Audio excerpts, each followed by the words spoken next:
Yo, what's up mga kanoknok, lalong-lalo na sa ating tutor na si Doc Bogart. Ngayong nga pong oras na to ay tayo ay nagpapailaw ng ating mga manok at sisimulan na po natin ang pagre-review dahil po nalalapit na po ang kanilang enrollment. So kailangan po nila ng pailawan. Hindi ko alam po bakit kailangan pailawan ng ating mga manok at marami nagsasabi na para daw hindi sila masila o mailang Hindi sa totoo yan. maraming tao at sa ganun po ay hindi po tumakbo ang ating mga estudyante.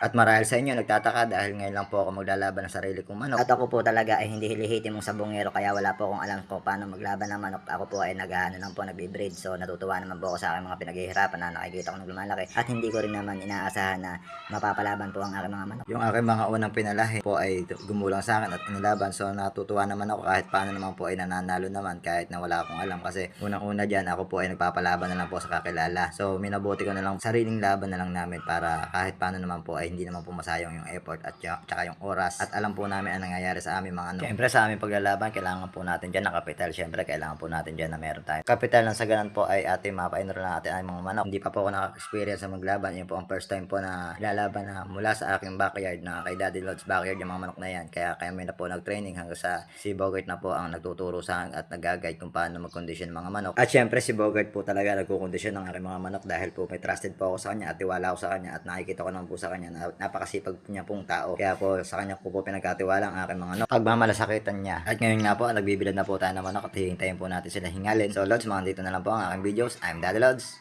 Focus na sa go. Peace out.